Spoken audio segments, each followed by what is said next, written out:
boys and girls, ladies and gentlemen, children of all ages. It's Jesse with the Common Nerd, bringing you pop culture and all things nerdy through a common sense lens. And you know, Fantastic Four is coming up this summer, right? We've got Superman in July, and then we've got Fantastic Four like 2 weeks later.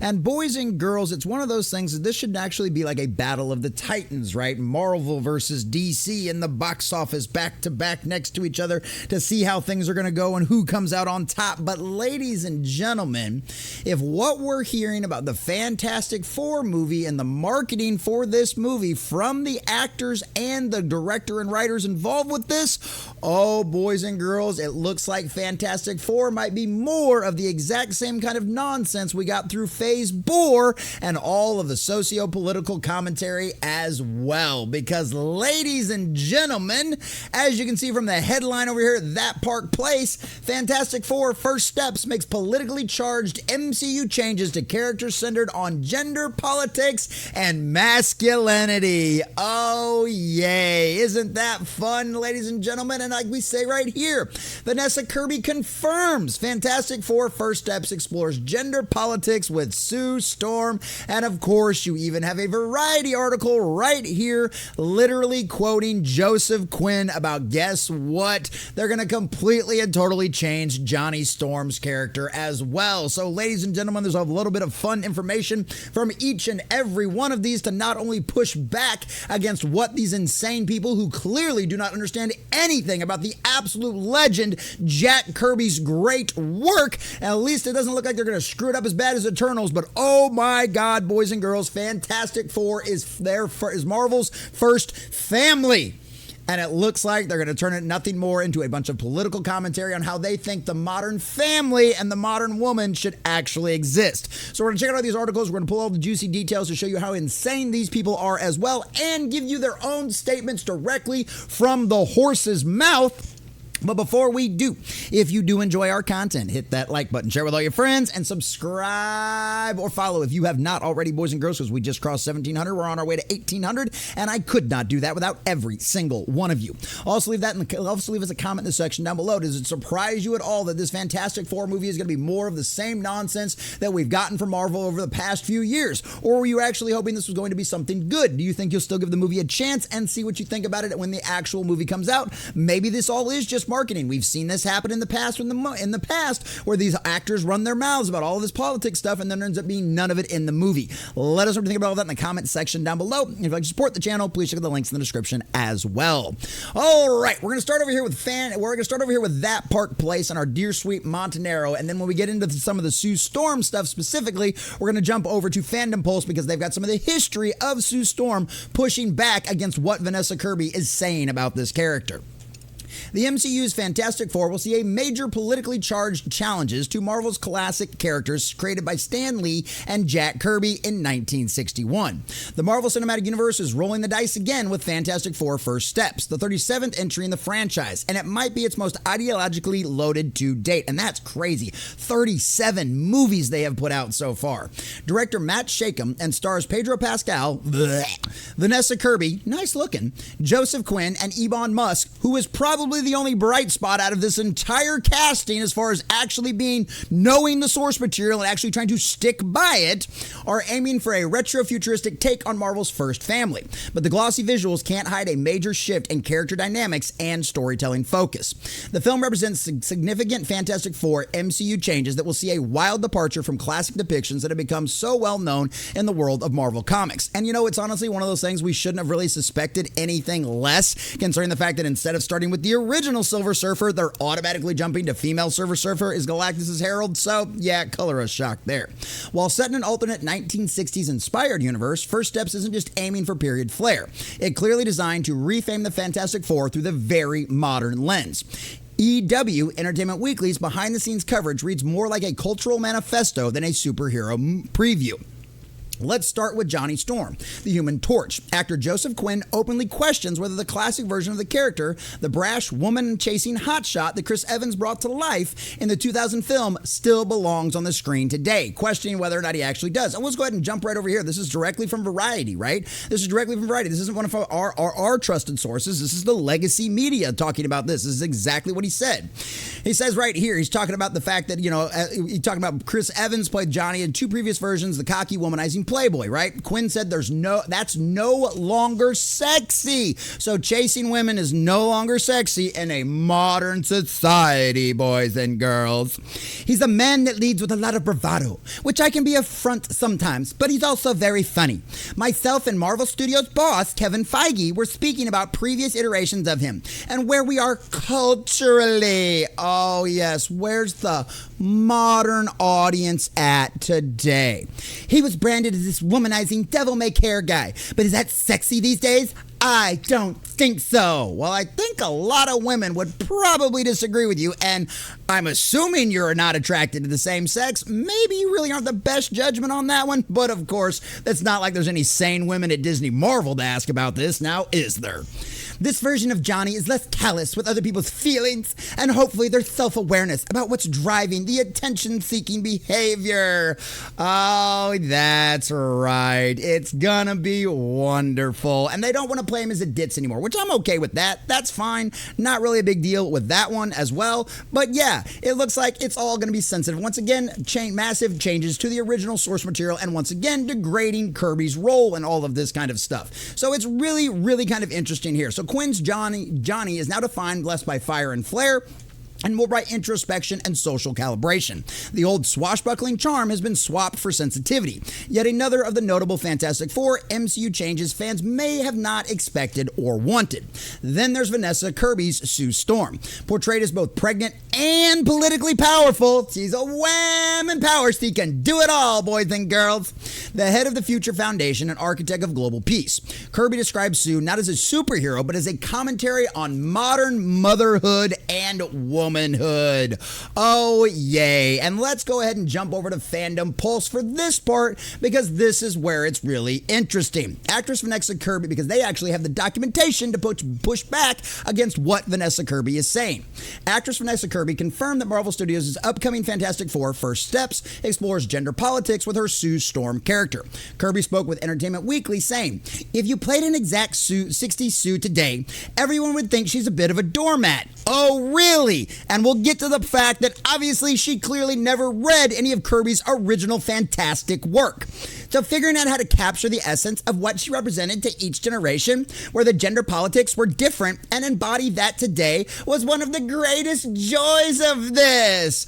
Oh, so you're changing the character based on what you think you know about the character, not the actual reality, because whammin' power. Yay. I'm sure you're not going to get talked down to at all in this movie. Now, are you?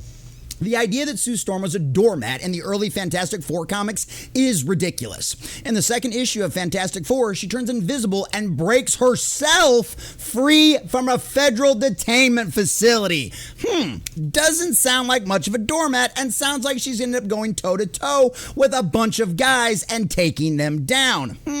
Later in the issue, she works with the team to take out the Skrulls, who have been posing as them and framing them for various crimes. Sounds like she's an integral part of the team, like all fans of the Fantastic Four knew she actually was. She wasn't just some happy little homemaker. That was never, ever Sue Storm.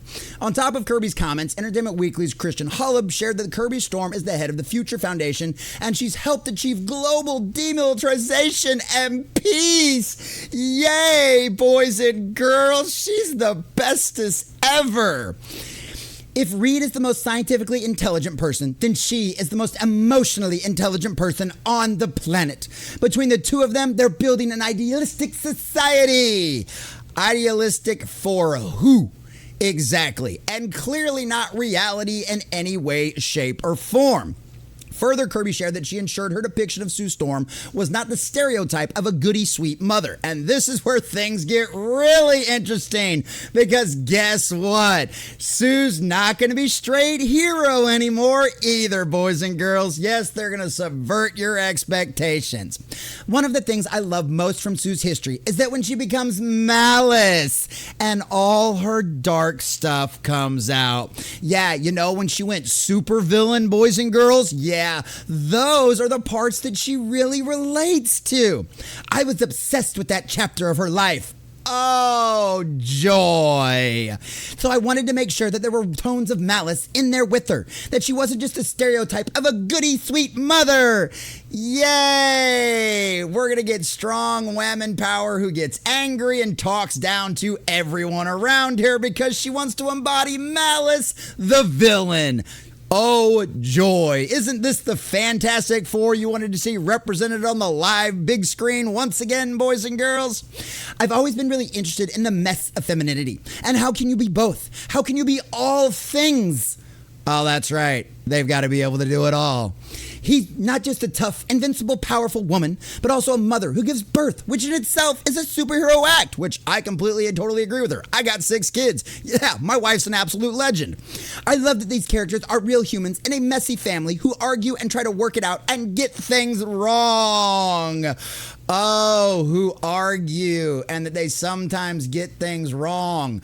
Boy, I wonder if it's gonna be Pedro Pascal's Reed Richards that gets things wrong all the time, and Kirby talks down to her, and then Reed goes, "I'm sorry, honey, you were right. I was such an idiot." And all is forgiven. And once again, Vanessa Kirby reiterates the fact of why she's the dominant one in the relationship. So back over to that Park Place, boys and girls. The implication is clear. The Sue of old isn't acceptable anymore. Today, she must embody everything at once. A maternal figure, a political leader, a complex emotional being, and an empowered icon. This is one of the clearest Fantastic Four political MCU changes defining the team's new modern audience direction, which, of course, we've saw how well chasing that modern audience has worked out for Disney Marvel over the last few years, and we're seeing literally the destruction of AAA gaming by also trying to chase that modern audience. By the way, how's Ubisoft doing? Reed Richards, played by Pedro Pascal, is reimagined not only as the MCU's smartest man, but as a utopian visionary building a new society along Sue. Director Shockdom describes them as a couple constructing a better world. And obviously, we already went over all of that in the other one. And of course, it's one of them situations where doormat, we went over all of that.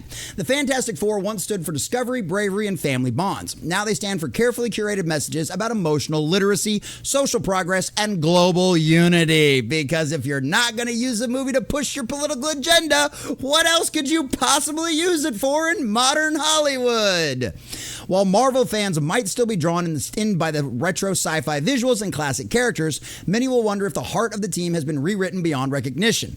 And yeah, I think that's going to be pretty obvious for the most part. But like I said, it's not all doom and gloom, and praise needs to be given where praise is deserved. And clearly, Ebon Moss-Baccarat, I'm sorry I butchered your last name, clearly he deserves some respect because he, unlike everybody else involved in this project, actually went to the original source material, back when Stan Lee and Jack Kirby were still writing and controlling all of this, not during the era of Malice. Like, literally, he actually went back to the source material. So shout out to this guy. He might be the one bright spot in all of this. So Ebon Moss's Ben Grimm's The Thing seems to hold the closest to its original spirit, drawing directly from Jack Kirby's Jewish New York roots. I love that. Well, I guess we can confirm that the Thing is indeed Jewish in this movie. I love it.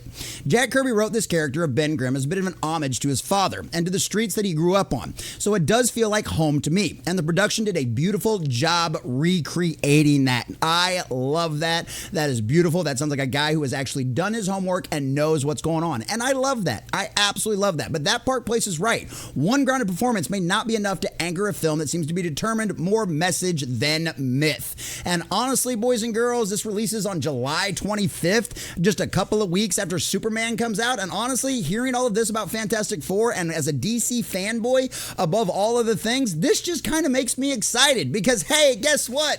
Disney Marvel is going to do what Disney Marvel has been doing for the last few years, because that's who they have been hiring over the last few years, and this project has been in development for several years as well. This lines up exactly, almost identically to what Chris Gore said. He said, we might get a good Fantastic Four movie, right? We might get a good Fantastic Four movie, except we know all of the ideological nonsense, all of the political BS, all of the down talking to fans, making men the evil villains, and Sue's going to end up having a dark side to her that she's going to let out so she can take her anger out out on everybody else in the room. And then we're going to have our nice Ben Grimm, who's actually a pretty nice homage to the original out there, except for, a lot of people have issues with the voice. But at the end of the day, this is going to mean very good things for Superman. Because if Superman really doesn't have, which we haven't heard anything about having any kind of politically charged ideology in it whatsoever, right? I'm personally very optimistic about the movie. I think everything we've seen so far looks really, really good. I love the casting, and which was kind of very different from, I can't stand Pedro Pascal. I just can't stand seeing him in things anymore. He's just overplayed, overdone, way overused. And I think this is going to end up spelling doom for this movie at the box office. I legitimately do. I don't think if this ends up because this is the thing, right?